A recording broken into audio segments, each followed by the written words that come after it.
Hey everyone, it's Pete Dalliday, and this is Kim Blackwell, a former Adam Scott Lion, right? I am, yeah. A star basketball player, from what I remember.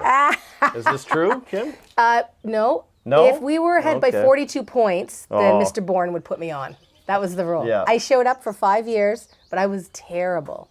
I was terrible, but I had a good time doing it. Wind sprints, though, were not my favorite thing. Oh, well, I mean, that's a couple years ago now, but Exactly. a solid school. Yes. You're on the Wall of Honor there, which is great. Yeah. So we want to talk about the theater, of course, a little bit and what's going on, but we really want to know about you because you're coming up on your 30th anniversary here. You must have started right out of school, did you? Yeah, well, I like to tell people I started when I was 5 years old, but that is not true. I started when I was 25, so 7 years out of high school, or 6 years even out of high school, and you can't imagine that you fast forward 3 decades and you're still working at the place. I started here as an assistant stage manager, and I made a bunch of costumes that I still sometimes will see them come up, so I must have made them well. Yeah. And just sort of put in my dues, and I was always a theater kid. I was a theater kid at Adam Scott.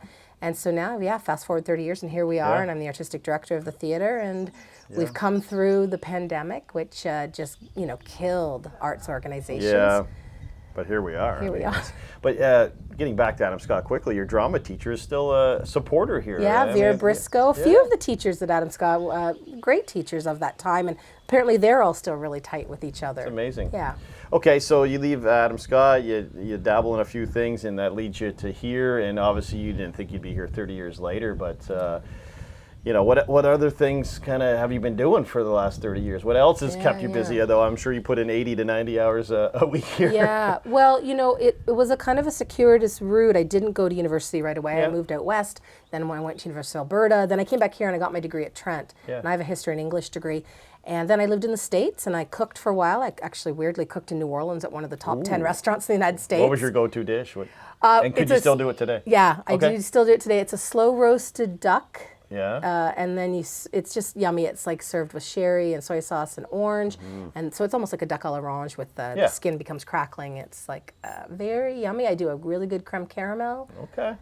This is good information yes, to know. Yes, that's right. I'm a pretty solid cook. Yeah, so sort of all these things then brought me back to what was the Union Theatre in downtown Peterborough in 1992, and did a play there. And through that met Rob Winslow, who's the founder of the theatre and was the original artistic director. And this is his family home. 180 years this property has been in the Winslow family. They're some of the original Irish immigrants to this area, just after the Robinson folks. But they were Protestants, so they came here. And so I have this love of theater from being a kid, and I think the thing about Fourth Line that it's the perfect meld of my love of history as a historian and my love of theater. That's awesome. Let's get into some fun facts about the theater here. Is it true Serena Ryder, who's from Millbrook, we know that, once worked here?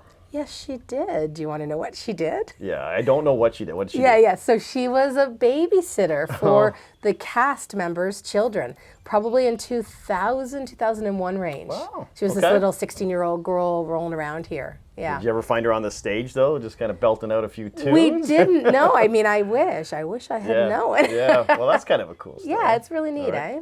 Has there ever been anyone married here?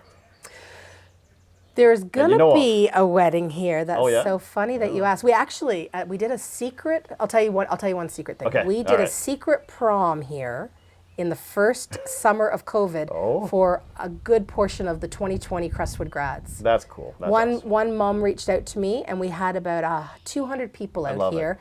In that first summer of the pandemic when the kids got shut down in March, right? Yeah. So they got into their finery, they took photos, the parents got them pizza, and then they went off and partied.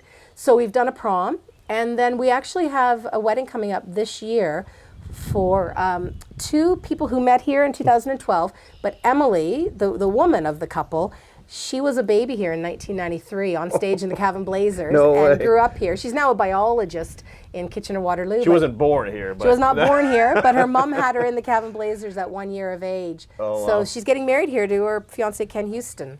Oh, that's awesome. Yeah. So many good stories here. Quickly, and we'll certainly expand on this throughout the summer and stuff on PTBO Canada, but what's the summer look like here? In 20 seconds or less? It's I know 20 it's a seconds lot, or less? but Yeah, no, I'm going to do it. I'm going to do it. So first show is The Great Shadow, written by Alex Push-Golden, and it's a really funny play about the Trenton Film Studio, so set in the 10s and 20s. So Hollywood stars actually came to Trenton, Ontario in that period, and Alex is really good at writing plays about the townies and the out-of-towners, and that's great. And the second show is a murder mystery set on Rice Lake, and it's based on a novel by Janet Kello, and Maya Ardle adapted it, and it's so there was a murder on Rice Lake when they were building the Cobourg to Peterborough Railroad over Rice Lake that eventually fell into the... It's kind of still there, but... You have to be careful. There's only certain places you can boat east to west. Yeah. So Okay. So those are the plays. It's an exciting summer. Congratulations on 30 years coming up. That's a great run. Thank you. I don't know if you got 30 more left in you, but maybe another 20. I have 20. Hey, you can get to 50. Yeah, no, I'm going to retire at the 50th, so I think I'll be 75. Perfect.